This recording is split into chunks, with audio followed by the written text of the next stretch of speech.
हाय दोस्तों। पिछले लेक्चर के अंदर मैंने आप सभी लोगों से क्या डिस्कस किया था।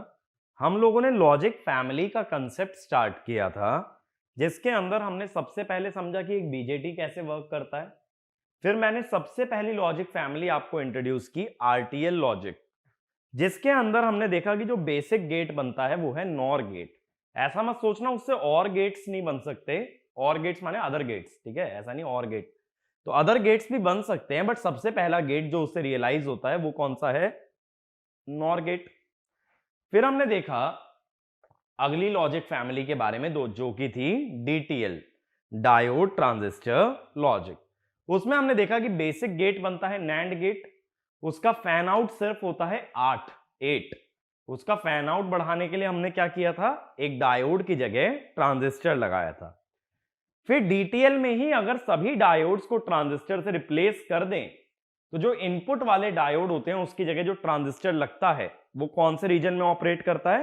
एक्टिव रीजन में।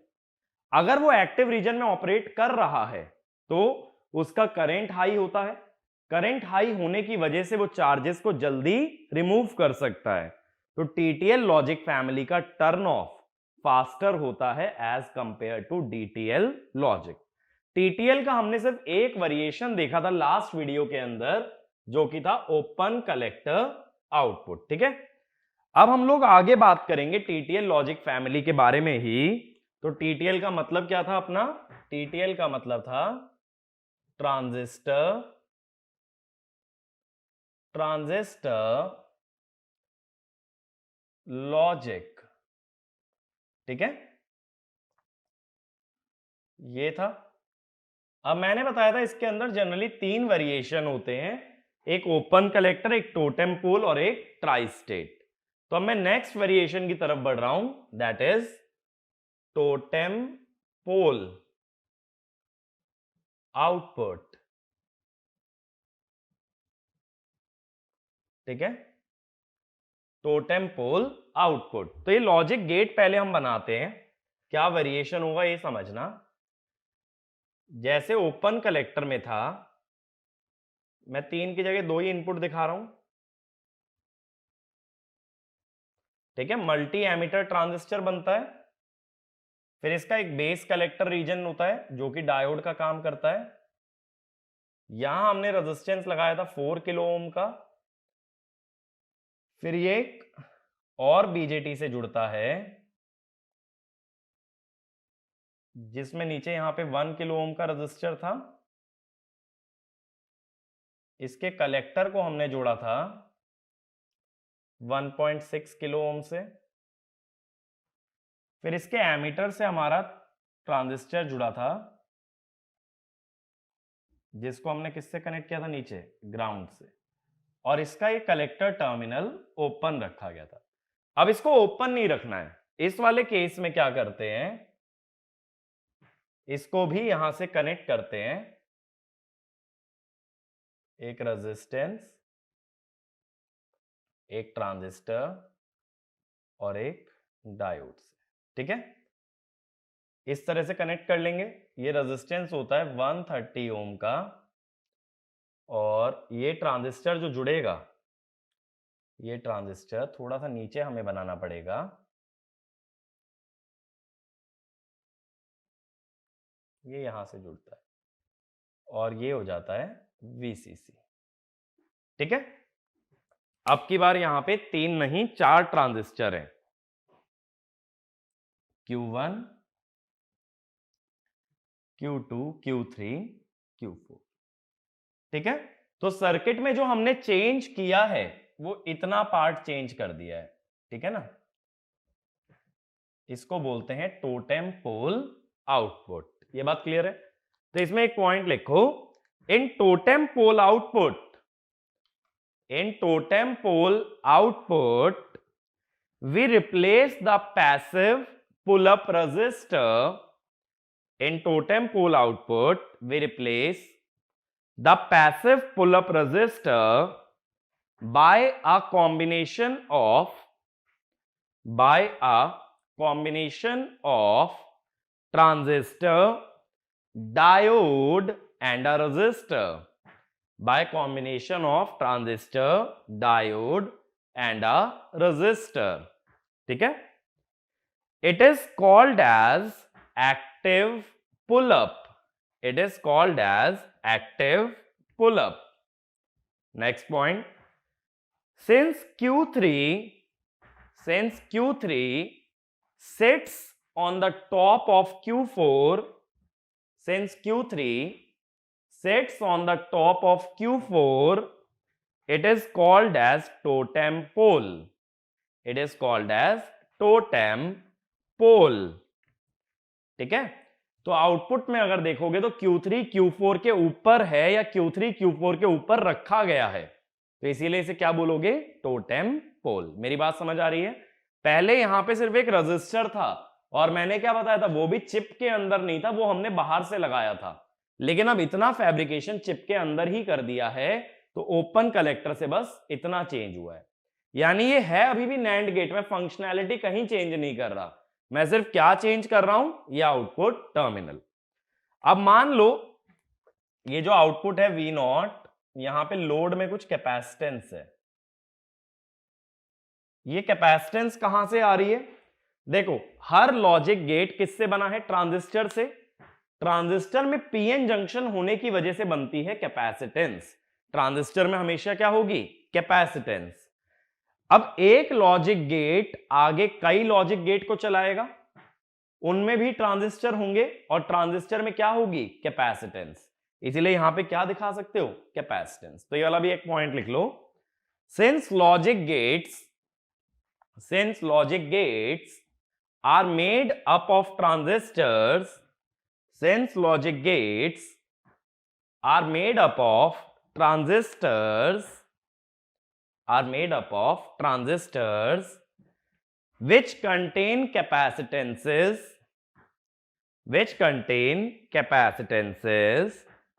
so we can model the output, or load, as a capacitance, ठीक है। Next point, due to active pull up,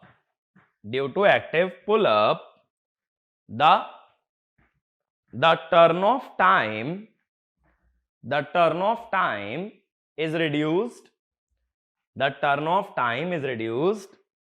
from 35 nanosecond to 10 nanosecond, 35 nanosecond to 10 nanosecond। यानी टोटेम पोल पे आने से हमारी स्पीड पहले के मुकाबले और भी बढ़ गई। अब मेरी बात को समझना, मैंने ये बताया CL क्यों लगा है, ये लॉजिक गेट आगे कई लॉजिक गेट्स को चला रहा होगा, उन लॉजिक गेट्स के अंदर भी क्या होगी, कैपेसिटेंस। उस कैपेसिटेंस को कहां दिखा रहा हूं, इसके आउटपुट पे, क्योंकि इसका आउटपुट अदर गेट्स के लिए तो इनपुट है। तो अगर उनके इनपुट में कैपेसिटेंस बन रही है, किस वजह से बन रही है, ट्रांजिस्टर की वजह से, तो मैंने इसके आउटपुट पे शो किया। अब वन बाय वन समझते हैं। देखो, जैसे हमने ओपन कलेक्टर में बोला था, if all inputs are high, अगर सारे इनपुट हाई हैं तो हम क्या बोलते हैं, base emitter junction of Q1 are reverse biased. ठीक है, क्योंकि ये NPN है ना, तो अगर N पे हाई लगा रहे हो A और B पे, तो ये रिवर्स बायस हो जाता है, जिसकी वजह से Q2 and Q4 are driven into saturation। अगर ये रिवर्स बायस है तो ये किस में आ जाएंगे, सैचुरेशन में, क्योंकि यहां से करंट ऐसे जाएगी। ठीक है, तो ये दोनों किस में आ गए, सैचुरेशन में। अब अगर Q4 सैचुरेशन में है तो इस पॉइंट की वोल्टेज अगर निकालना चाहूं मैं, Vc2, कैसे निकालोगे, देखो Q4 अगर सैचुरेशन में है तो V0 कितना है, 0.2 वोल्ट है। लो, क्योंकि इसके कलेक्टर एमीटर के अक्रॉस 0.2 आएगी ना भाई, अगर सैचुरेशन में है। मुझे इस नोड की वोल्टेज चाहिए। अब इस नोड की वोल्टेज कैसे निकालोगे? देखो यहां से निकाल लो, ये 0.7, ये भी सैचुरेशन में तो ये भी 0.2, तो ऐसे केवीएल लगा लो, ऐसे ग्राउंड से। ये समझ आ रहा है केवीएल कैसे लगा रहा हूं? तो मैं बोलूंगा Vc2 कितना होगा? 0.2 प्लस 0.7, 0.9 वोल्ट। अब अगर मैं ये जानना चाहूं कि इसको ऑन करने के लिए कितनी वोल्टेज चाहिए Q3 को, तो देखो इस डायोड पे 0.7, बेस एमीटर पे भी मान लो 0.7, और ये वोल्टेज कितनी है V0? 0.2। तो हम लोग क्या कह सकते हैं?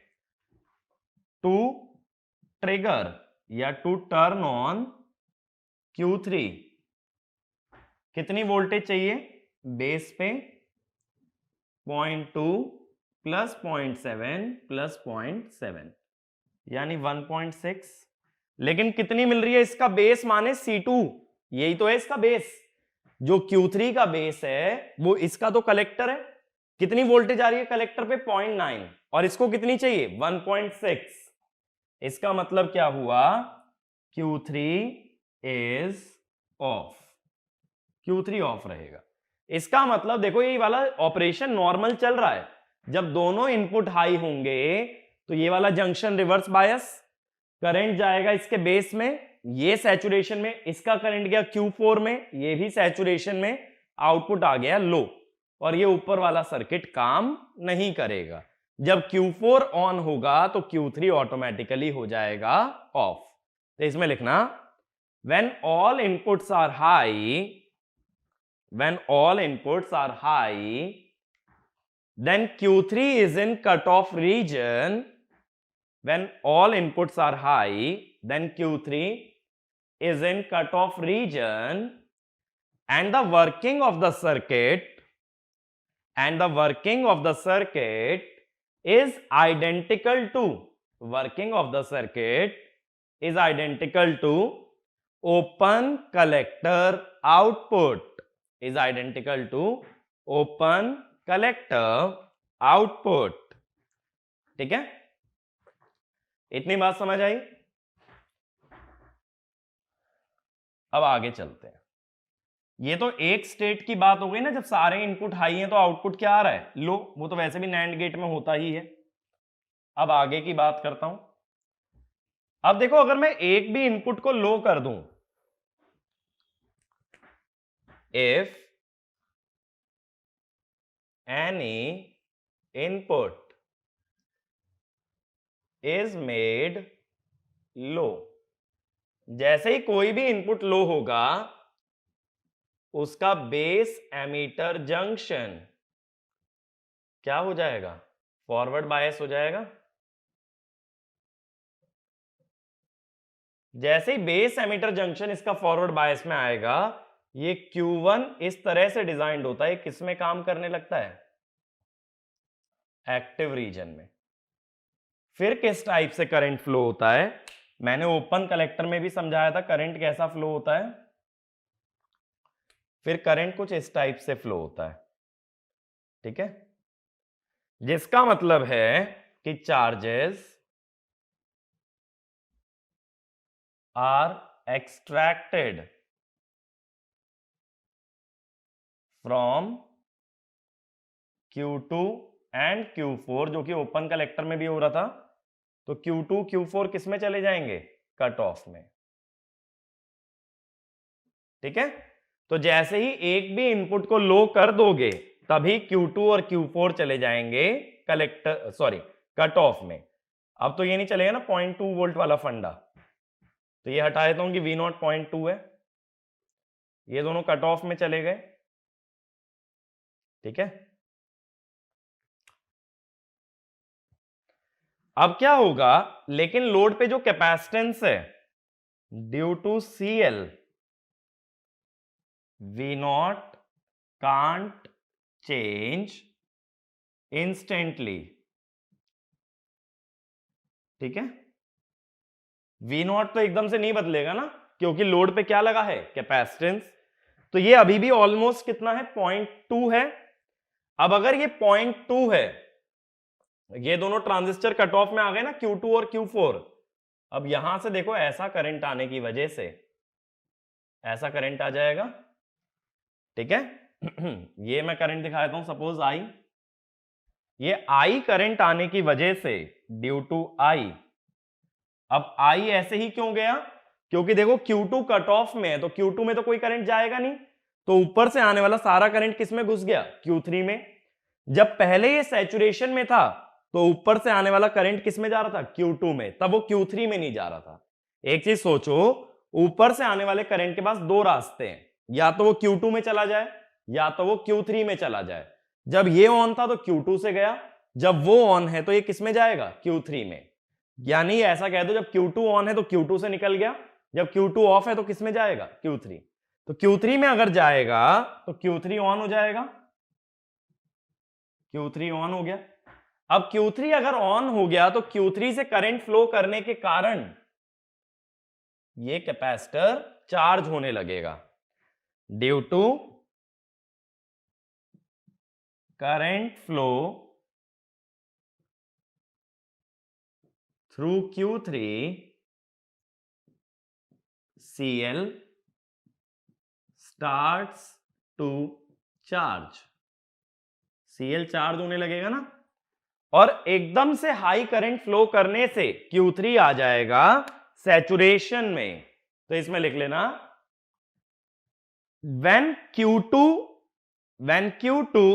is in cut off, when Q2 is in cut off, a high current flows through Q3, a high current flows through Q3, due to which Q3 goes into saturation, due to which Q3 goes into saturation, and Cl starts to charge, Cl starts to charge through Q3 diode and 130 ohm resistance, through Q3 diode and 130 ohm resistance. Next point, the equivalent resistance of Q3, diode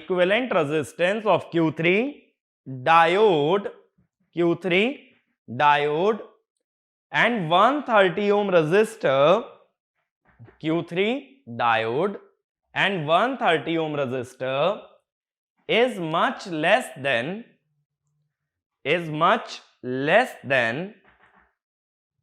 the passive pull-up resistance, is much less than passive pull-up resistance in case of open collector output, is much less than passive pull-up resistance in open collector output. So capacitor charging is faster.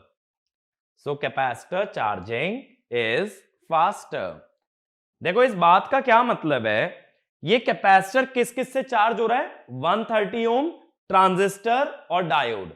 इन तीनों का जो overall resistance आएगा वो पिछले circuit के resistance से कम आएगा। और टाउ कितना होता है, आरसी। अगर ओवरऑल रेजिस्टेंस कम आ रहा है तो टाउ कम है तो चार्जिंग क्या होगी, फास्टर। तो इसमें कैपेसिटेंस जल्दी चार्ज होता है as compare to open collector output. जल्दी चार्ज होगा माने totem pole output is faster than open collector.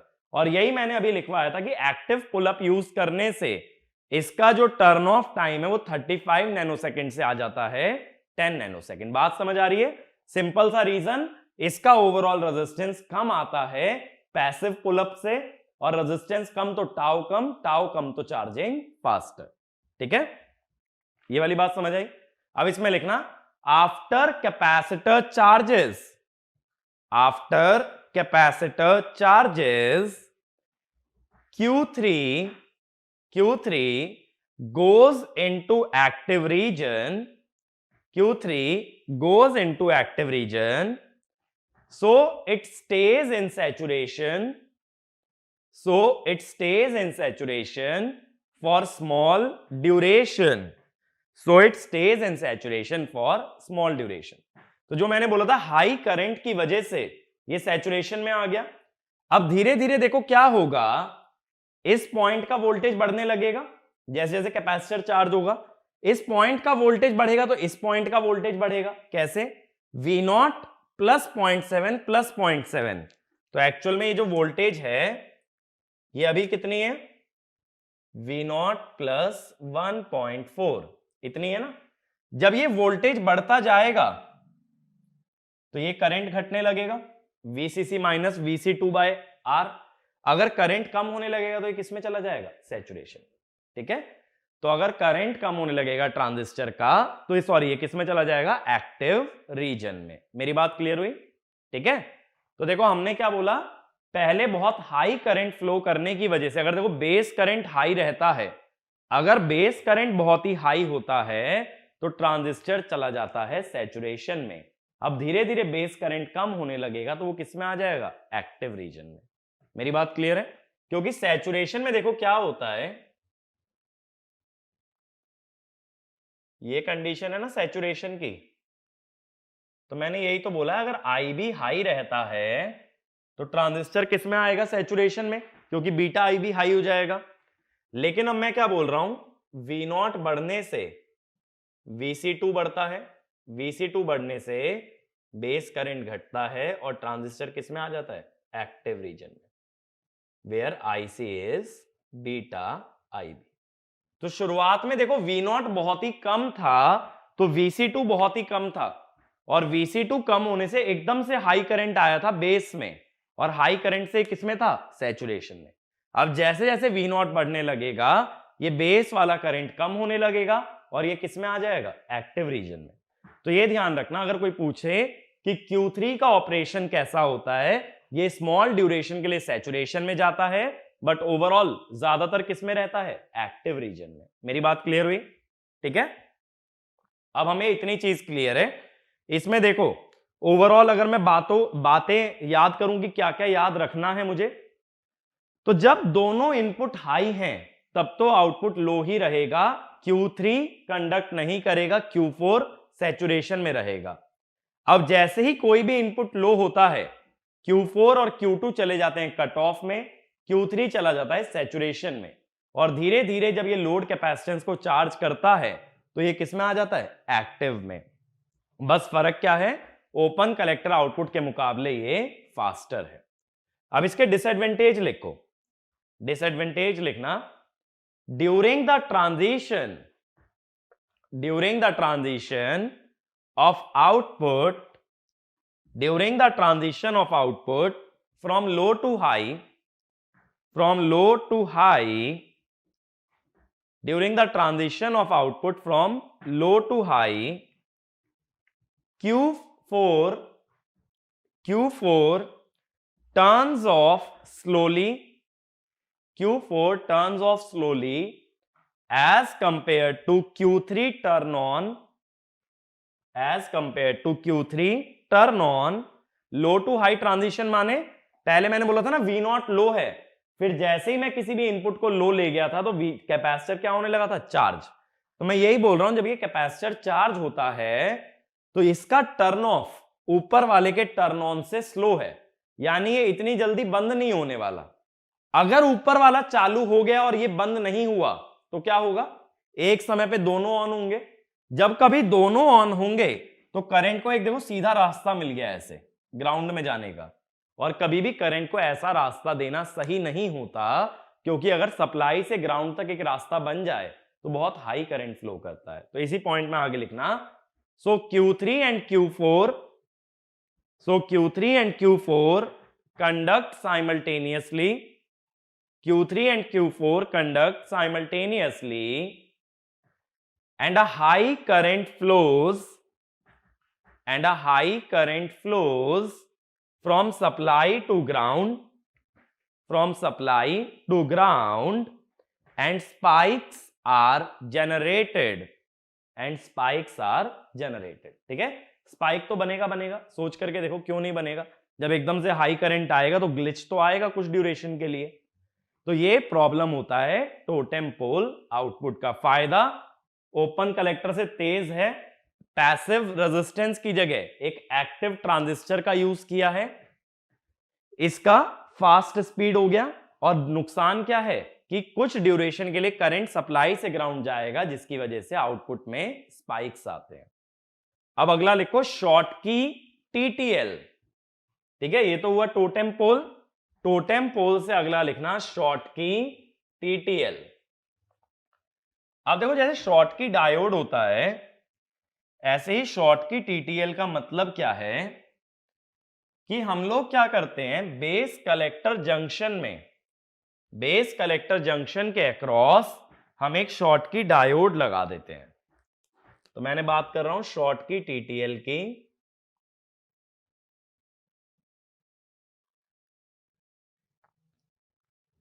अब ये शॉर्ट की डायोड क्या चीज है? शॉर्ट की डायोड होता है एक मेटल सेमीकंडक्टर जंक्शन। यानी जैसे देखो पीएन जंक्शन बनाते हो एक डायोड में, तो पी की जगह अगर मेटल लगा लो तो वो क्या बन जाएगा, मेटल सेमीकंडक्टर जंक्शन बन जाएगा ना। उसी को बोलते हैं शॉर्ट की डायोड।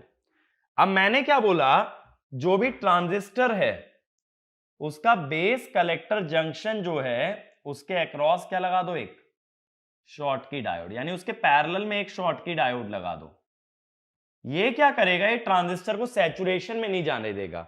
अगर ट्रांजिस्टर सैचुरेशन में नहीं गया तो उसका टर्न ऑन और टर्न ऑफ जल्दी हो पाएगा, तो लॉजिक फैमिली की स्पीड बढ़ जाती है। तो ये पॉइंट लिखना, a Schottky diode is connected, a Schottky diode is connected across base collector junction of a transistor, a Schottky diode is connected across base collector junction of a transistor, which prevents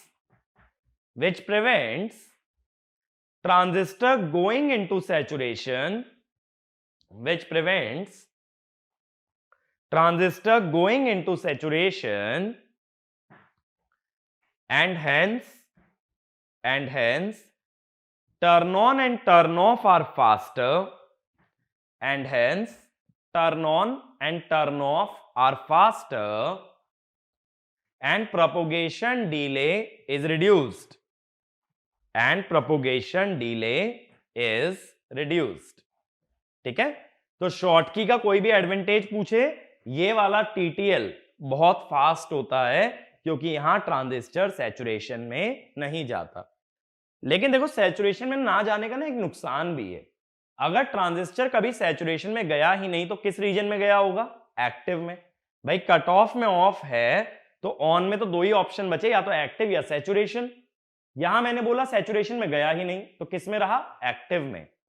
active region में उसका VCE 0.2 से बड़ा होता है, यानी बड़ा होता है VCE। उसका करंट भी बीटा IB होता है, यानी एक्टिव रीजन में उसकी वोल्टेज भी हाई होती है, करंट भी हाई होता है, तो उसका पावर डिसिपेशन भी हाई रहता है। तो ये ध्यान रखना, सैचुरेशन में ना जाने का नुकसान भी होता है। ऐसा मत सोचो स्पीड बढ़ानी है, स्पीड बढ़ानी है, बस स्पीड बढ़ानी है। मैंने ये चीज पहले वीडियो के अंदर भी बोला था, स्पीड बढ़ाने के चक्कर में हमेशा पावर डिसिपेशन भी बढ़ता है। इसीलिए कभी भी पावर या डिले को मिनिमाइज ना करते हुए इनके प्रोडक्ट को मिनिमाइज करते हैं। मेरी बात क्लियर है? तो अब मैंने क्या बताया, अगर ट्रांजिस्टर को सैचुरेशन में जाने से रोक लिया, एक्टिव में ही रोक लिया, तो कट ऑफ से एक्टिव, एक्टिव से कट ऑफ जाना आसान है as compare to cut off से सैचुरेशन। तो इससे डिले कम हो गया, लेकिन एक्टिव रीजन में पावर डिसिपेशन ज्यादा होता है, तो पावर डिसिपेशन बढ़ जाएगा और डिले कम हो जाएगा। ये शॉर्ट की टीटीएल में होगा। अब अगला लिखो tri state TTL, tri state TTL. अब देखो ट्राई स्टेट का मतलब क्या होता है कि तीन स्टेट्स हो सकती हैं, 0, 1 या फिर हाई इंपिडेंस। हाई इंपिडेंस का मतलब क्या होता है, हाई इंपिडेंस का मतलब होता है ओपन सर्किट। ये चीज समझते हैं कैसे होगा। देखो यही वाला लॉजिक गेट ले रहा हूं, टोटेम पोल वाला, इसी से ट्राई स्टेट टीटीएल बनाएंगे। ठीक है, ध्यान देना किस तरह से। तो पहले मैं ये डायग्राम थोड़ा सा क्लीन कर लेता हूं।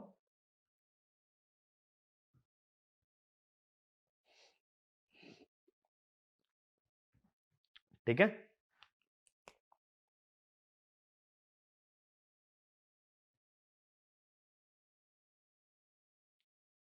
इसको लगा रहने दो कैपेसिटर को। अब देखो हम लोग क्या करते हैं, यहां एक इनपुट है, ये जो मेरा दूसरा इनपुट है इसको मैं एनेबल बनाता हूं।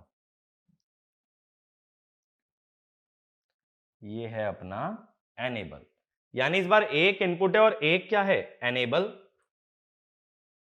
अब यहां से मैं एक डायोड लगाता हूं।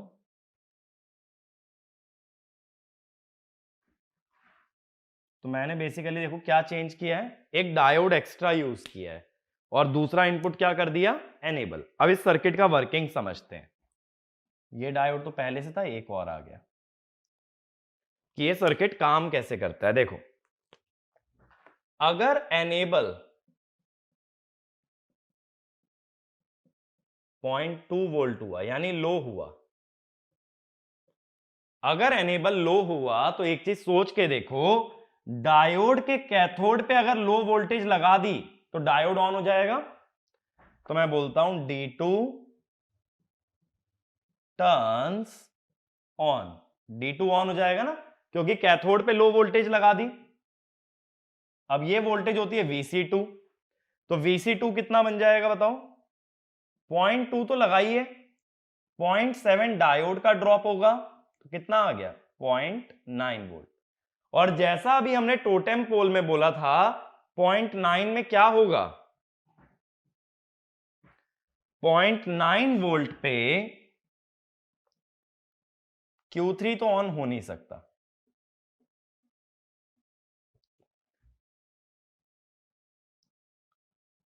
बात मेरी क्लियर हो रही है, Q3 तो ऑन हो ही नहीं पाएगा।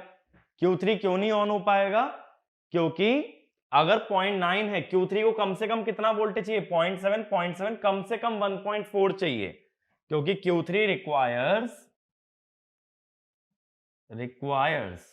At least 1.4 volt. ज्यादा की भी जरूरत पड़ सकती है। ज्यादा कब, ये V0 है ना, मान लो V0 2 वोल्ट होता, 2 प्लस 0.7 यानी 3.4। अभी तो ये मान रहा हूं कि 0 है, तब कम से कम कितना चाहिए, 1.4। बट अदरवाइज 1.4 से ज्यादा की ही जरूरत है, और मिल कितना रहा है, 0.9। दूसरी बात देखो, अगर कोई भी इनपुट लो होता है तो मैं क्या जानता हूं, if any input is low, उससे जुड़ा बेस एमीटर जंक्शन क्या हो जाता है, फॉरवर्ड बायस हो जाता है। तो ये वाला जंक्शन फॉरवर्ड हो जाएगा, ये जंक्शन फॉरवर्ड, तो इधर से करंट आएगा। ये करंट अगर बाहर आ रहा है Q2 से, तो ये Q2 के चार्जेस को रिमूव कर रहा है, जिस कारण से Q2 और Q4 किसमें चले गए, कट ऑफ में। अब देखो Q3 भी ऑफ हो गया, Q4 भी ऑफ हो गया। एक चीज सोचो, अगर ये डायोड ना होता, ये डायोड को अभी भूल जाओ, ये डायोड ना होता तो एनेबल तो एक इनपुट ही तो है। तो मैंने पहले क्या बोला था, अगर कोई भी इनपुट लो हुआ तो उसका बेस एमीटर जंक्शन फॉरवर्ड आ जाता है, ये वाला ट्रांजिस्टर एक्टिव चला जाता है, और ये Q2 और Q4 को कट ऑफ में भेज देता है, उनमें से चार्जेस बाहर निकाल के उन्हें बंद कर देता है। यही तो अभी भी हो रहा है। अगर एनेबल 0 लगा दोगे तो इनपुट लो हो गया, इनपुट लो होने से ट्रांजिस्टर एक्टिव रीजन में, और ये Q2 और Q4 के चार्जेस को बाहर निकाल के इन्हें ऑफ कर देगा। ये दोनों बंद हो गए। Q3 बंद हो गया क्योंकि उसे वोल्टेज कम मिल रही है, यहां पे Q3 भी बंद हो गया। अब देखो पहले मैंने एक चीज बोली थी, ऊपर से आने वाला करंट या तो Q2 में जाए या तो Q3 में। Q2 तो बंद है तो किस में जाना चाहिए, Q3। बट ये Q3 में भी नहीं जा रहा, देखो कैसे आएगा, यहां से आके ना डायोड में आ जाएगा। तो ना तो वो करंट Q3 में गया, अब ना वो करंट Q2 में गया, वो किससे फ्लो कर गया, डायोड से। अब एक चीज सोचो, अगर डायोड को ऑन कर दिया तुमने तो ऊपर से आने वाला करंट डायोड में चला गया, तो Q3 भी बंद रहेगा और Q2 भी बंद रहेगा। तो इसका मतलब है आउटपुट ना तो VCC से जुड़ा ना ही आउटपुट ग्राउंड से जुड़ा, तो आउटपुट क्या रह गया? Open circuit. तो अगर एनेबल 0 कर देते हैं तो आउटपुट रिमेन्स ओपन सर्किट। तो ये वाला पॉइंट लिख लो, when enable is 0, when enable is 0, then when enable is 0, then Q3 and Q4, then Q3 and Q4 both are in cutoff region, both are in cutoff region, due to which output is neither connected, due to which output is neither connected to VCC, neither connected to VCC nor ground, neither connected to VCC nor ground, hence it is open circuit, hence it is open circuit। अब दूसरी बात समझो, अगर enable 1 हो गया, enable अगर 1 हो गया तो ये डायोड रिवर्स बायस हो जाएगा क्योंकि कैथोड पे लग जाएगी हाई वोल्टेज, तो ये डायोड हो गया ओपन सर्किट। एनेबल 1 करते ही डायोड ओपन सर्किट हो गया, इसका क्या मतलब समझे? सर्किट में से डायोड हट गया। एक ही तो चीज लगाई थी एक्स्ट्रा, क्या लगाया था एक्स्ट्रा टोटेम पोल से? एक डायोड, वही हट जाएगा अगर एनेबल 1 हो गया, तो ये सर्किट किसके जैसा हो जाएगा फिर? Totem pole. तो नेक्स्ट पॉइंट लिखना, when enable is high, when enable is high, the diode D2 turns off, the diode D2 turns off due to high voltage, due to high voltage at cathode terminal, due to high voltage at cathode terminal, hence the circuit behaves as, hence the circuit behaves as a normal, behaves as a normal totem pole gate, behaves as a normal totem pole gate। ठीक है, और totem pole में ये क्या है? NAND gate है, तो Y क्या होगा? A enable bar. एनेबल तो 1 रखा है, तो यानी Y कितना हुआ? A बार। तो ये क्या बन गया? एक इन्वर्टर। तो ये ट्राई स्टेट इन्वर्टर का सर्किट है। इसको सर्किट कैसे दिखाओगे? देखो, एक इन्वर्टर बनाया A Y, और यहां दिखा दो एनेबल, कि एनेबल अगर 0 हुआ तो Y क्या रहेगा? ओपन सर्किट, जिसको Z भी लिख देते हैं। एनेबल अगर 1 रहा तो Y होगा A बार। ठीक है, तो इसी को ट्राई स्टेट लॉजिक बोलते हैं, जिसमें 3 स्टेट हो सकती हैं, 0, 1 और ओपन सर्किट। ठीक है, तो ये सारी बातें होती हैं अपनी टीटीएल लॉजिक फैमिली के बारे में। एक बार इसके पैरामीटर्स पे भी नजर मार सकते हो कि किस तरह के इसके पैरामीटर्स होते हैं, क्या हाई क्या लो होता है। बट ओवरऑल कंसेप्चुअली अगर मैं बात करूं, इससे ज्यादा वर्किंग जानने की जरूरत नहीं है। ठीक है, तो हमेशा क्या याद रखना है कि ये जो Q1 है टीटीएल लॉजिक फैमिली के अंदर, ये एक्टिव रीजन में आता है। अगर कोई भी इनपुट लो हुआ और अगर सारे इनपुट हाई हैं तब ये बंद रहेगा। तब कौन ऑन होंगे? Q2 और Q4। ये बेसिक वर्किंग याद रखना, इससे जुड़ा कोई भी सर्किट एग्जाम में आ जाए आप सॉल्व कर सकते हो। ठीक है, ये मेरी बात क्लियर है? अब आगे चलते हैं। ये तो बात हो गई अपनी टीटीएल के बारे में। तो अभी तक 3 लॉजिक फैमिली हमने कवर कर ली, आरटीएल, डीटीएल और टीटीएल।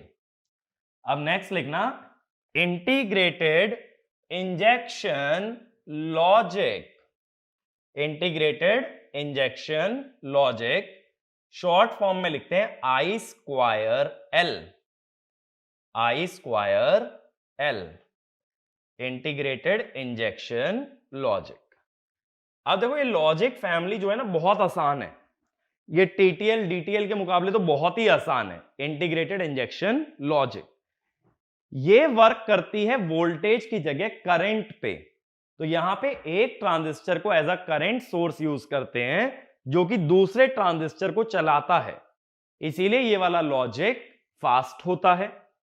ठीक है, दूसरी बात, इस लॉजिक के अंदर रेजिस्टेंसेस का यूज मिनिमम होता है। अगर रेजिस्टेंसेस का यूज मिनिमम होगा, ज्यादातर सिर्फ ट्रांजिस्टर का यूज करोगे, तो इसमें ज्यादा लॉजिक गेट बना सकते हो कम एरिया के अंदर। तो पहले यही सब पॉइंट्स लिखो। It is a current injection logic, it is a current injection logic and it is a current injection logic and it is a new logic family and it is a new logic family which finds wide use in VLSI circuits, which finds wide use in VLSI circuits. Next point, there are less resistances,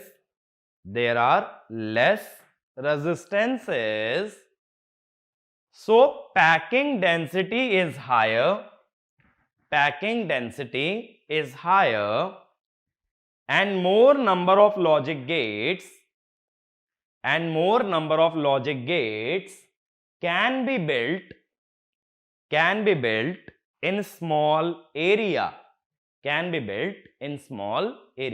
इसके कुछ parameter लिखो। Power dissipation 1 milliwatt,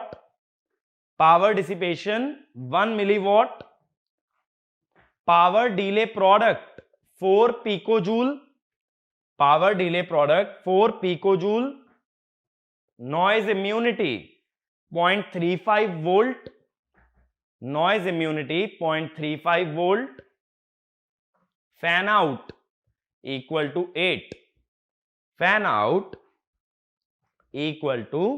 8, ठीक है। अब देखो ये circuit कैसे बनता है।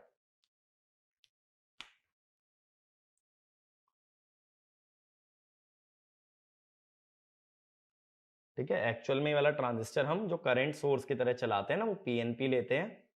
तो मैंने एरो बताया था ना, हमेशा पी से एन बनता है, ये पीएनपी हो गया। दूसरा ट्रांजिस्टर यहां लगता है एनपीएन।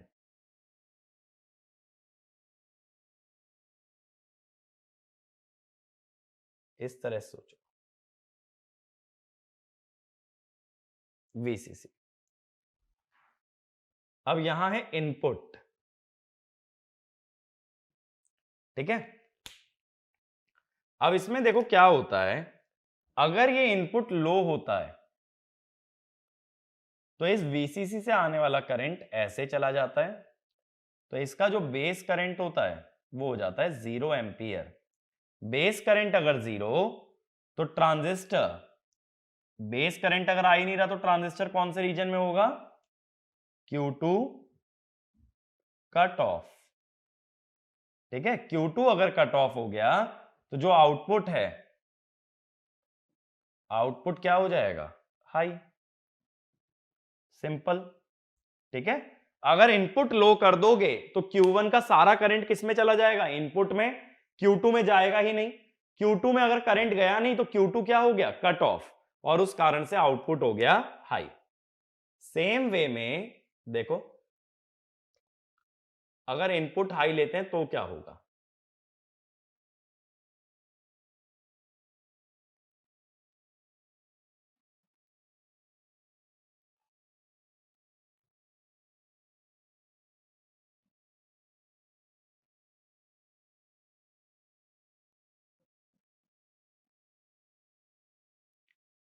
अगर इनपुट हाई हुआ तो ये जो पहले ट्रांजिस्टर का करंट है वो इनपुट में ना जाकर के वो किस में चला जाएगा, इस ट्रांजिस्टर में। तो यहां इसका बेस करंट हो जाएगा पॉजिटिव, जिस कारण से ये Q2 जो है, Q2 आ जाएगा सैचुरेशन में। Q2 अगर सैचुरेशन में आ गया तो V0 क्या हो जाएगा 0.2 या लो। तो इनपुट देखो, अगर तुमने हाई लगाया तो आउटपुट लो आया, इनपुट अगर लो लगाया तो आउटपुट हाई आया। तो ये क्या हो गया, इसको बोल दोगे I2L इन्वर्टर, यानी I2L लॉजिक फैमिली का एक इन्वर्टर का सर्किट है। मेरी बात क्लियर हुई? करंट इंजेक्शन लॉजिक काम कैसे करता है, अगर हाई इनपुट लगाते हैं तो करंट किस में जाता है, Q2 में, और लो इनपुट लगाते हैं तो सारा करंट किस में चला जाता है, इनपुट में। इसीलिए लो इनपुट पे आउटपुट हाई और हाई इनपुट पे आउटपुट लो। अब देखो ऐसे ही अगर नॉर गेट बनाना है, सॉरी नैंड गेट अगर बनाना है, तो नेक्स्ट लिखना I2L नैंड गेट। अब देखो इससे नैंड गेट बनाना कितना आसान है, ये चीज देखो। मान लो दो मैंने इनपुट ले लिए A और B। अब एक चीज सोचो, अगर इसमें से एक भी इनपुट लो हुआ तो ऊपर का करंट किस में चला गया, इनपुट में, तो आउटपुट क्या आ जाएगा, हाई। तो मैं बोल रहा हूं इफ आइदर A और B इक्वल टू लो,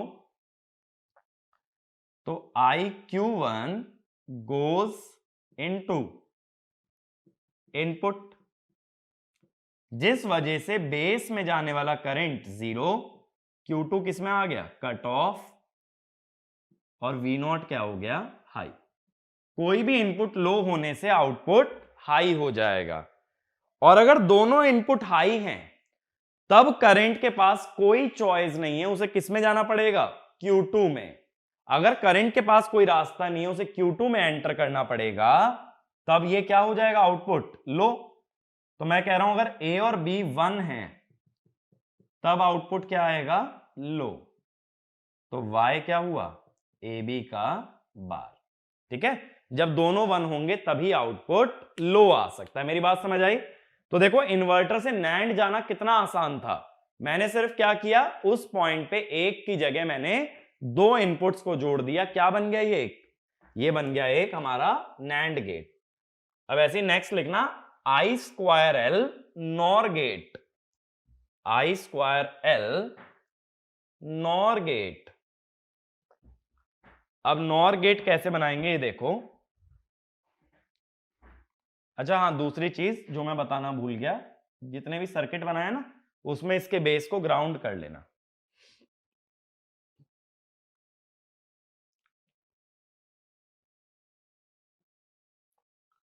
अब देखो नॉर गेट कैसे बनाते हैं, ऐसे ना दो गेट ले लो,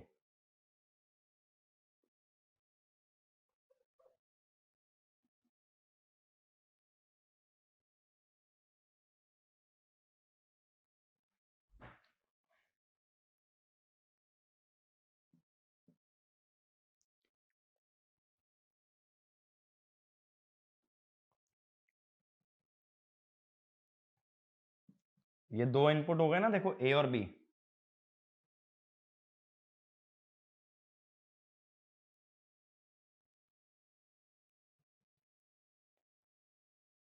अब ये दोनों के जो आउटपुट है इन्हें जोड़ दो। अब देखो क्या होगा, अगर एक भी इनपुट हाई हुआ, आइदर A और B दोनों में से कोई भी अगर 1 हुआ, तब क्या होगा, या दोनों में से कोई भी एक काम करते हैं, दोनों में से कोई भी अगर, चलो दोनों में से कोई भी अगर 1 हुआ, ये तो VCC है ना, अगर दोनों में से कोई भी 1 हो गया या दोनों 1 हो गए, तो उस ट्रांजिस्टर का करंट किस में जाने लगेगा, इसके बेस में। जैसे मान लो अगर A1 हुआ तो यहां तो करंट जा नहीं सकता, तो ये किस में जाएगा, बेस में। बेस में जाते ही आउटपुट को क्या कर देगा, जीरो। तो हम ये कहेंगे ये Q2A और Q2B, तो हम ये कहेंगे आइदर Q2A और Q2B इज ऑन, जिसका इनपुट 1 वही ऑन, और उससे V0 क्या चला गया, 0.2, या Y आ गया 0। तो कोई भी एक 1 हो जाने से Y 0 आ रहा है, इसका मतलब है y हुआ a प्लस बी का बार।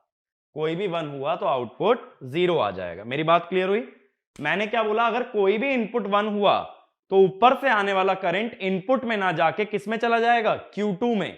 करंट अगर Q2 में गया तो Q2 ऑन तो आउटपुट को क्या कर देगा, ग्राउंड। ठीक है, इसी वजह से ये बनेगा नॉर गेट। तो देखो I2L लॉजिक फैमिली या I2L लॉजिक फैमिली को एनालाइज करना बहुत ही आसान है। इनपुट हाई तो करंट जाता है दूसरे ट्रांजिस्टर में, इनपुट लो तो सारा करंट किस में जाता है, पहले इनपुट के अंदर। इस हिसाब से हम जज कर सकते हैं आउटपुट क्या आने वाला है। तो इस पे डायरेक्ट क्वेश्चन में कैसे फ्रेम कर सकता हूं, ऐसा ही कोई सर्किट बना के मैं ये पूछ लूंगा, बताओ ये कौन सा लॉजिक गेट है। तो तुम्हें क्या करना है, पहले लॉजिक फैमिली पहचान लेना और फिर क्या देखोगे, इनपुट हाई तो करंट ट्रांजिस्टर में, इनपुट लो तो करंट इनपुट में। ठीक है, तो इस लेक्चर में हम लोग यही लॉजिक फैमिलीज कवर करेंगे। टीटीएल हमारा कवर हो गया और I2L हमारा कवर हो गया। अब इसके बाद बचता क्या है हमारा, ECL एमिटर कपल्ड लॉजिक और मॉस फैमिली। ठीक है, NMOS और CMOS ये चीजें हमारी बची हैं। तो ये आने वाले वीडियो के अंदर हम लोग देखेंगे आगे की बातें। बट अभी के लिए ये ध्यान रखो TTL का एनालिसिस कैसे किया जाता है और I2L का एनालिसिस कैसे करते हैं। RTL और DTL फिर भी रिलेटिवली आसान थे, या ये कह दो RTL तो आसान था और DTL और TTL इनका एनालिसिस सेम है, इसमें कोई फर्क नहीं है, बस फर्क है उनके प्रोपोगेशन डिले में। ठीक है, तो ये भी ध्यान रखना बेसिक से डिफरेंसेस क्या आ रहे हैं लॉजिक फैमिलीज में, क्योंकि जितने भी छोटे मोटे एग्जाम्स होते हैं उसमें 1 मार्क में ये सब चीजें पूछ सकते हैं। ठीक है, तो इस लेक्चर को अच्छे से तैयार करो, फिर आगे की बातें हम करते हैं नेक्स्ट वीडियो के अंदर। Thank you.